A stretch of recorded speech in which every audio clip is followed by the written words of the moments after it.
Teman-teman, saya ada di Rumah Sakit Umum Daerah Datu Beru di Takengon, Aceh Tengah. Seharian ini selama 10 jam saya mengunjungi 2 rumah sakit umum daerah, yang satunya di Kabupaten Benar Meriah, 6 puskesmas, 3 lokasi pengungsian. Di 2 kabupaten ini masih ada lebih dari 100.000 warga yang terisolir. Masih ada puskesmas yang belum bisa beroperasi karena jalan yang terputus. Dan bahkan nakes-nakes juga tidak hanya menjadi korban terdampak dari mereka yang tinggal di puskesmas di mana mereka bertugas, tetapi bahkan yang tinggal di kota pun yang setiap hari selama ini harus pulang pergi, itu sekarang sulit mengakses karena banyak jalanan terputus ya. Tadi saya tuh jalan 10 menit aja ketemu 2 jalan terputus ya. Antrian BBM masih panjang ya, dan harga BBM itu sempat 100.000, sekarang 30.000, masih mahal karena logistik sangat terbatas. Kebutuhan di 2 kabupaten ini sebelumnya misalnya untuk beras itu 60 ton per hari, tapi karena keterbatasan dan jalan putus harus di-drop dari udara, itu hanya bisa 10 ton per hari. Jadi tadi bahkan untuk tenaga kesehatan saja mereka harus berbagi hanya 3 on beras per kakak ya, dibatas-batasin. Dan ternyata mereka juga harus berbagi dengan para pengungsi ya. Dengan para pengungsi, harga beras itu sekarang 400.000 per 15 kg.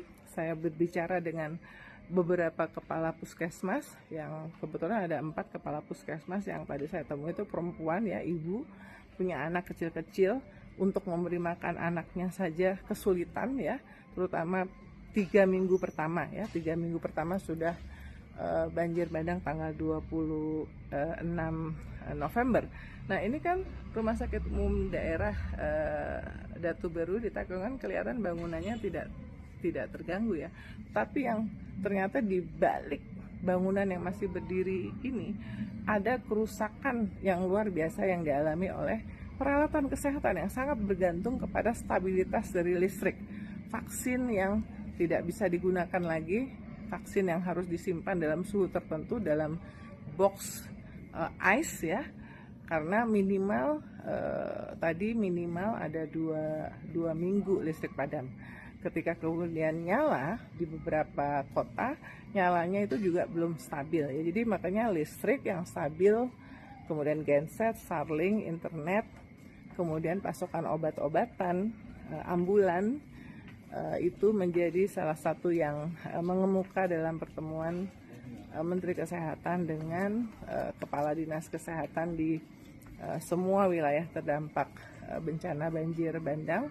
Dan juga keluhan langsung, wah tadi saya benar-benar terharu, kepala-kepala puskesmas, termasuk ada 1 bidan puskesmas dari Bintang yang masih sangat terisolir. Dia datang harus naik kapal ya ke Takengon, dan itu 2 jam naik kapal, dan itu puskesmasnya benar-benar belum bisa diakses lewat jalanan darat ya.